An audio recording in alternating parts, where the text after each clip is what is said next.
monitoring. So today we are going to discuss the topic components of water lines and the conductor and the used for the construction. So myself and Rajivan, a conductor, international case of the technology.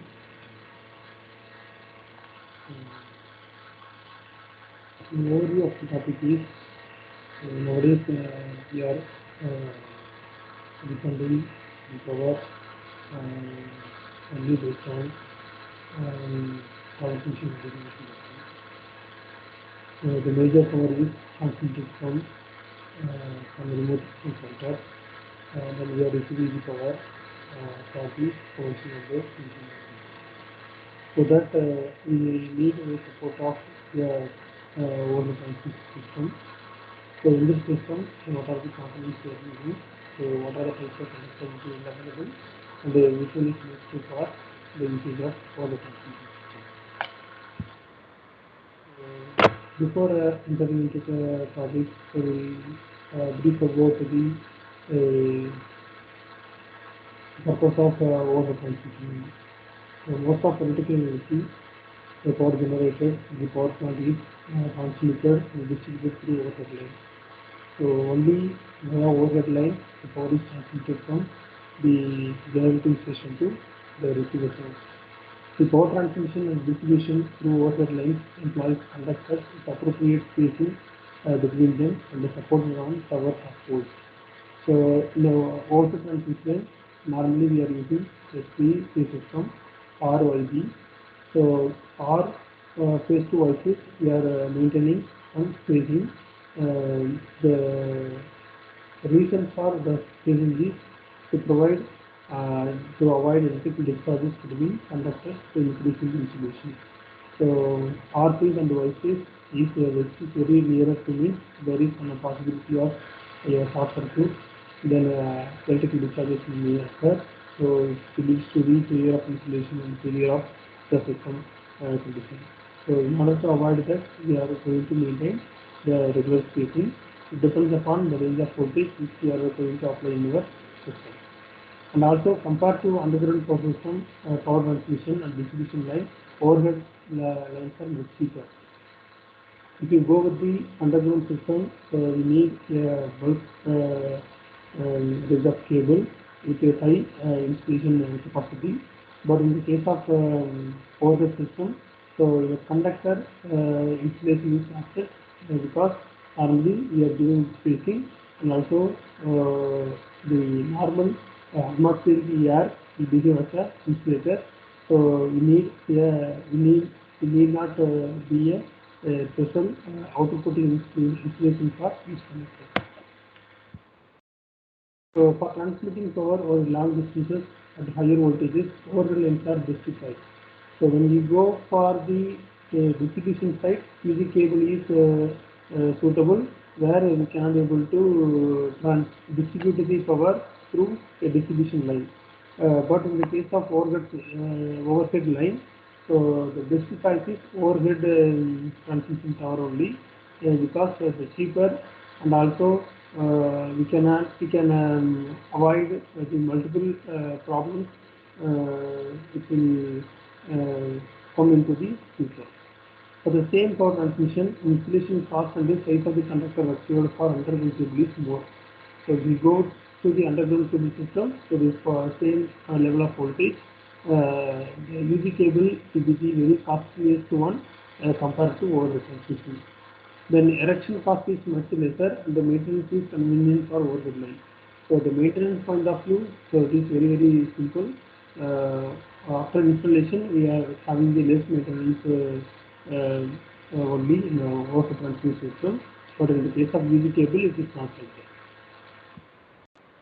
However, the use of overhead lines offers some drawbacks, like they are subjected to uncertain weather conditions, which decreases the overall efficiency. So we may deal with some worst weather conditions. It may be a rainy season, or it may be the lightning discharges, or the some long trees will be falling into our system, or unexpected high wind velocity during some bad weather conditions. So these are the causes which create some extreme disturbance to the system. So these external interferences occurring in the fault due to lightning or short circuit. So these are the drawbacks we are normally facing in our outside over the transmission system. But by the use of proper safety factors, the drawbacks can be overcome. So somewhat we can manage the drawbacks. So the falling of trees before erection, so we ensure that there will be no tall trees near the transmission line, or every the frequency of inspection. So we ensure that the trees and other things are not be in the nearby transmission tower. Okay. So and also by the regular inspection, we can check the strength of line. So in order to avoid the high wind, in order to protect the conductor from the high wind. So by the use of proper safety factors, the drawbacks can be overcome. Let us assume, let us see the various components of overhead line in the power system. This is the normal structure of your overhead transmission system. So we are having the insulator here. Here we are having the insulator. So that is called the string of insulator. So depends upon the range of voltage, the multiple insulator will be formed in a string. Then it will be used for reducing the system. And also normally the components of overhead line, we are having the earth wire, so which is always present over the overhead normal phases. Okay, so these are all three phases conductor. Then again above the conductor we are having the earth wire. Now we are having the cross arm. So this cross arm is placed here. This cross arm only give the proper spacing between the tower. So this over the transmission line indicated the double circuit transmission line, because we are having one phase from this line and the same set of phases of this side. So the two arms will carry the same range of voltages. So this is your mechanical support for entire system. So the main components of your water transmission is conductor. First thing conductor, then insulator, then this cross arm, support, earth wire. So these are the major components in your overhead line. So conductors, normally the conductors plays an important role in overhead transmission line and the distribution line. It carries electrical power from generating station to distribution station to the consumer. So the major part of the total capital is invested in conductors. Therefore, a choice of conductor material and the size of the conductor should be chosen properly. So this is very important thing. So the major cost involved in overhead transfer is only for conductor.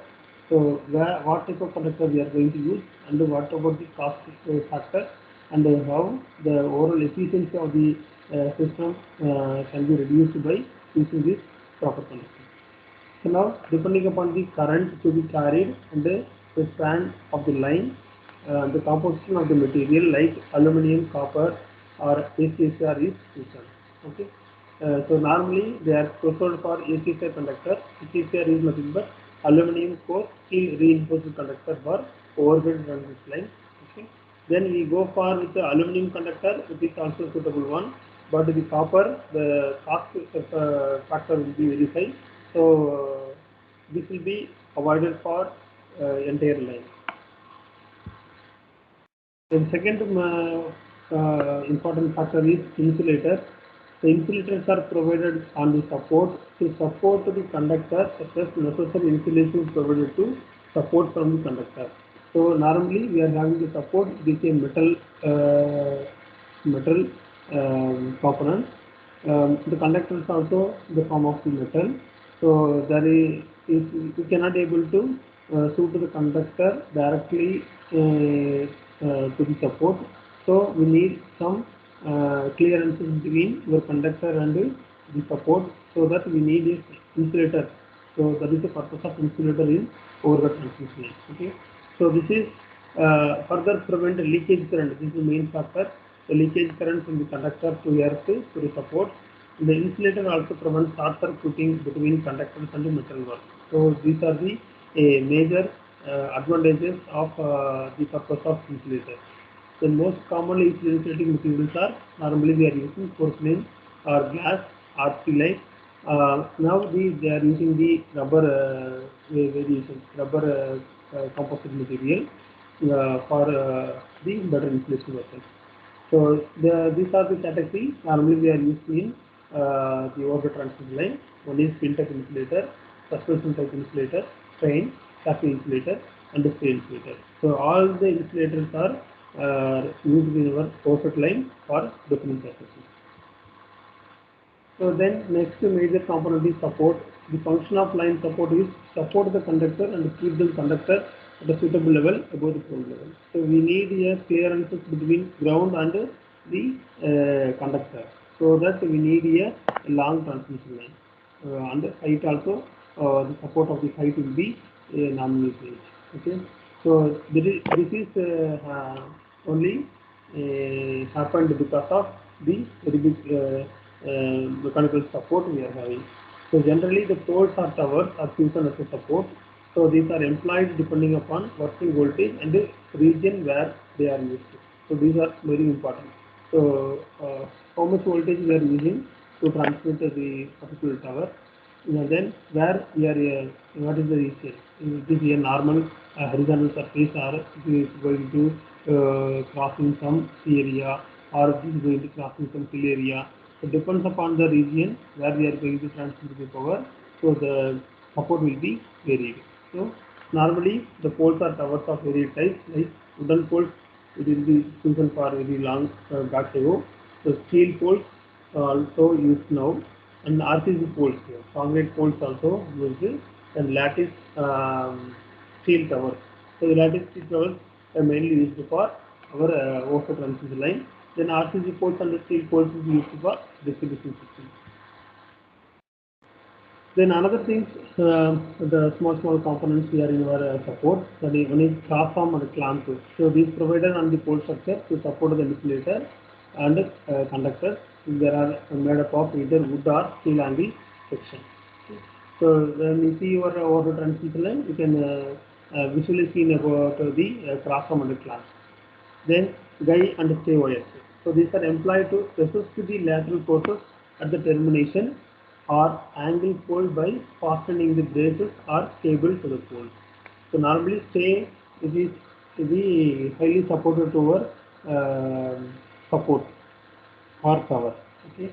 So in order to resist these lateral forces at the termination, so we need this guy and stay wires. The lighting arresters, normally lighting is provided in the insulator. For that, it is a device used to provide protection against traveling with high voltage produced due to lightning by discharging the excessive high voltage of the line to the ground. So normally, the lighting arresters will be provided in order to avoid the high lighting discharges directly hit into the overhead transmission line or the corresponding insulator. Then fuses and isolation switches. So this will be the protection device. So we need to isolate the transmission line for some internal or external region. So for that we need this support. So from this fuse and isolation switches, the first thing is we are using the earth wire. So earth wire is made run on the top of the tower in order to protect the line against lightning. This is the major protection device in the transmission line. Then we got, so to ensure the public safety, so this provided below the base overhead line along the street. So when the transmission line is crossing to the street or any public domain area, so normally we are giving the V guard. So that is the corresponding, that is, so we are having the three parallel conductors. So below the parallel conductors, we are having the safety conductors. So suppose any external cause, if the line is breaking, so the line doesn't come into the ground level, it will be it will be lying in the big guard wire only. Okay. Then guard wire also provided above and below transmission line while crossing the communication line and also solidly connected to the earth. So this is also a protection layer. Then miscellaneous components like the faceplate, board guards, danger plates, barbed wires, vibration damper, and the top damper, beads for jumpers, etc. So these vibration dampers normally provided in order to eliminate the vibration due to high wind velocity. So that is done only by the help of vibration, and also the spacers will be provided in a system for the because of if not spacer is provided in a double circuit system. So we are having the bundled arrangement of conductors. So there is a possibility of one conductor lying on another conductor due to some higher wind velocity. So in order to avoid that, each and every interval we are having the spacer. So that spacer will protect the conductor from overlaying. Then faceplate given information about the various used, the barbed wire and wounded to the pole at the height of 2.5 meters in order to prevent jumping of unauthorized persons. These are the important. So in some centers, so they may some unauthorized person may go with the top of the tower in order to avoid that they are using a barbed wire. However, danger plates are also provided at the height of 2.5 meters from the ground level. If you see nearby your transmission tower, you can visually see about the danger plates and the barbed wire of about 2.5 meters length. So now we are moving into the various types of conductors material used for overhead line. So normally they are using three types of material, such as copper, aluminum, and the ACSR. So the copper is the most commonly used material for construction of overhead line conductors. It is easily conducts electrical current and easily available. So there are three kinds of copper wire: hard drawn copper, medium hard drawn copper, and soft drawn copper. Among these, the hard drawn copper is mostly used for construction of conductors because it is less elastic in nature and has high mechanical strength. So the major property required for transmission line is the less elastic property. So because we are having two consecutive towers, the spacing between almost over 300 meters, close to 300 meters or 400 meters. So due to that range, if the material has the high elastic property means, so the conductors completely in the atmospheric condition only. So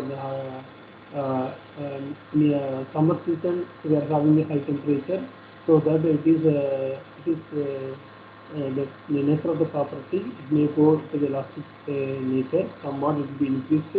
So due to the property elastic, then we are getting more sag. So that more sag will produce us more losses, power losses. So in order to avoid that worst case, so we go with a less elastic material that is suitable. The density of copper is always high and then it requires less cross-sectional area than others. So that is very important thing. So when which material we are using, then what about the current density of the material? In a small portion of current, we are having small pore area, we can able to passing the more current. So that is a good. Okay. So the current density of the copper is normally high, so it requires less cross-sectional. So it need not to go with higher cross-sectional area than other conductors. The other advantage is durability. The duration of the copper is very high, higher scrap value and homogeneity. And also owing to these advantages, all small conduction and heavy power cable are made up of copper. The small conduction and heavy power cables made up of copper only due to this advantages. And also it is not preferred for overhead line and distribution line to be high capacity cost. So if we nowadays if you have taken the 1 kg of copper for the commercial use, it may around 1200 to 1500. It depends on the range. Okay. So this will be very costly material. We can directly go with the overhead transmission line, but we can utilize for some smaller purposes for the overhead system. Then aluminum, so this is mostly commonly used material for transmission distribution system in the power system. It is cheaper and lighter in weight than copper. So owing to its lightweight, the our structure usually need not to be strong as that of copper. The weight of copper will be very high when compared to your aluminum. So aluminum is lightweight material. So the corresponding the tower structure, the cross arm, so everything we need not to go for high strength value. It will be moderate only. So it is mostly used for carrying heavy current. So normally for this application, the special type of configuration is used in which called AC conductor, aluminum conductor is still enforced. So when we go for the heavy voltages, higher voltages more than 400 kilovolt or 755 kilovolt, so the single aluminum conductors are um, um, not completely useful for transmit those high powers. So we need some support because the mechanical strength of aluminum is somewhat weak when compared to the copper. So in order to achieve high mechanical strength at the corresponding wire, we need a steel support, so that in the center part of the conductor wire, we are having the steel with some cross-sectional diameter. Around the steel structure, we are having aluminum that is a twisted one, so that we can able to maintain the high mechanical strength as well as the conductive property. So in this configuration, the small strands of aluminum are twisted around the steel core. So this is not only increases the current carrying capacity but also increases flexibility and the mechanical strength. This is the objective of APA conductor. And disadvantages of aluminum conductor is the main drawback of aluminum is or lesser conductivity. The conductivity is normally lesser, that is 50% of copper, and also the tensile strength that is equal to 40% of copper. Low melting point and difficult to make joints. So if you break, then we are facing the problem to make joints. Even though aluminum suffers from drawbacks, it is universally used for transmission and distribution conductors because of low cost material and also low weight material. Then galvanized steel, in the center portion of the AC conductor we are using steel structure. So that is galvanized steel, the cheapest material for all, and it is used in area where the economy is a primary factor. Okay. So if you go with the aluminum, the workage is 200 to 300. If you go with the galvanized steel, it is around 50 to 60 rupees only. So it suffers from some drawbacks like low conductivity, high resistance, and hence it is used only for small power and short distance applications. So mainly this type of conductors only suitable for where the economy is the primary factor. Otherwise, it is not advisable to go with the galvanized steel. Okay. Then it is also used for the application for a clear longer span. So some places we can utilize this galvanized steel for alternate arrangement, but it is not a permanent one. Then another material is cadmium copper. So it is used for the applications that require long span and a small cross-section area. And also cadmium is along with the copper in order to increase the tensile strength. Then owing to its higher cost, it is used for some specific applications. So the overall thing is only the cost factor it plays a major role because the length of overhead transmission line is very high. And copper welded steel conductors are nothing but steel wire with copper coating. Steel wire, the outer coating is copper. So this configuration is used in order to have high advantages of both copper and steel, because copper have higher conductivity and the steel have the greater strength. The overall cost will be very less. It is basically used for rural line or guy line or overhead ground wires only. The main advantage of this conductor is that effectivity can be increased to any percentage by providing the necessary thickness of copper casing. So how much we are giving, so the corresponding ratio of the conductor will be the integrity. So this is about your conductor material. So thank you for your listening.